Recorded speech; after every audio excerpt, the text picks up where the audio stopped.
Your attitude determines your altitude. Attitude is everything, especially at these socials. Be a genuine gentleman, guys, and you will find the woman of your dreams. I really agree with that. You know, if you're just a nice guy, and you're not yelling and screaming at staff or women and, you know, looking for problems everywhere, you'll be fine. As it is said, your attitude determines your altitude. That's a great saying. Yeah, and I like it that. is. And that's great. Totally agree. Attitude is everything, especially at these socials. You walk in there and you start going up to the women and complaining that, you know, oh, well, my hotel isn't this or that, or the flight over here really sucked because I had to wear a mask the whole time. And you just start complaining, and that's how you're talking. The women are going to start getting this glazed over look in their eyes like, I didn't come here just to hear this. Okay, why are you sitting there complaining to me? But you'd be surprised how many guys will do that. Don't do that. Don't be that guy.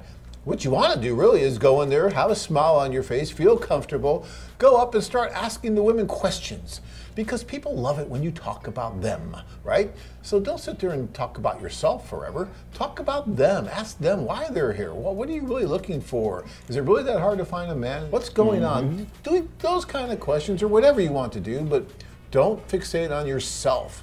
Even positive at the first. You want to talk about them, and then they'll begin to like you more. Be a genuine gentleman, guys, and you will find the woman of your dreams. I really agree with that. You know, if you're just a nice guy and you're not yelling and screaming at staff or women and, you know, looking for problems everywhere, you'll be fine. And these women, they're watching how you treat the waitresses. I mean, oh my gosh, are they? Yeah. Yeah. Or the other women. Because we had this problem in Colombia. We had a gentleman, who was going to the tables, and he was being rude to the other women at the table, and only give any of his attention to the one woman. Yes. Right? And that was it. And would not do anything. And guess what? Women notice that. And if you're treating other women rudely, they're not going to like that, especially if one of those other women happen to be their friends and they're sitting at a table. They're probably sitting with a friend. More likely is, yes. Yeah, don't do that, guys. You nice to everybody. Did you ever see that movie where they were crashing wedding crashers? Wedding crashes, yeah. Notice what they did at that wedding. They would dance with the old lady. They would dance with the little kids, right? And they'd make sure the woman they liked saw them doing that. And then they went to the woman. That's right. Did you remember that? Oh, scene? yeah. Yep. And that, to me, I noticed that. I'm like, yeah, I see what they're doing. I mean, you know, it's obvious, right? But we don't think of it in those terms. See what I mean, guys, about that? I mean, it's that attitude. Perseverance. It's attitude. all about attitude. I know. You know, I've seen, you know, guys, you know, good-looking guys. You know, I thought they would have no problem, but, you know, for one reason or another, their attitude, and body language shows that too. You know, when your attitude's not right and the women see that, it can make or break your tour. It really can. How many dates realistically can a person set up for the next day after a social? Possibly 2 or 3? How do ladies feel about this, knowing that the men are here to meet and possibly set up dates with multiple women? Well, they're setting up dates with multiple men too. Keep that in mind. So, Dina and I had this kind of as a poll question: how many women can you date in a day? What's comfortable for you? So what was the consensus? The consensus was 2. 2. That's comfortable. Okay. I've done 3 before, and it felt like I ran a marathon. It's tiring, you know, because even though it's a different woman, you know, you're not sounding, just talking about the same things as the last time. But to you, you are.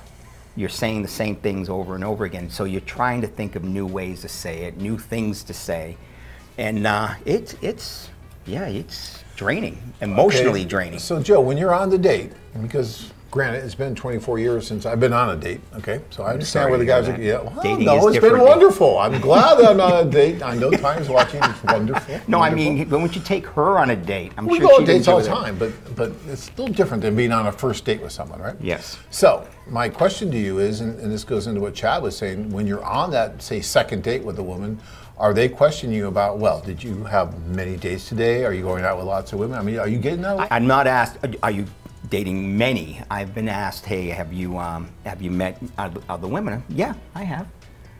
You know, I have value. I don't want this woman to think that, no, you're the only one to say yes, thank you. Okay. Right. You know, have value in yourself, guys. I mean, Yes, you have gone on other dates. You don't have to brag about it. If she's asking you that, don't lie to her. Say, no, I'm not going to lie to you. Yes, I've met other Ukrainian women since I've been here. Because this is dating, right? This is what we're here, yeah. Yeah, we're dating. So Yes. yeah, I've been on other dates because that's why I came. I wanted to try to meet my soulmate, and you got to go through the process. You got to go through the process. And you're right. What you just said, that you have value, makes a lot of sense, guys. You should listen to what he just said. That was really good. You too can experience the romantic adventure of a lifetime. Join men from all over the world as they take a trip and find their future brides. Check out our website at costa-rica-women.com.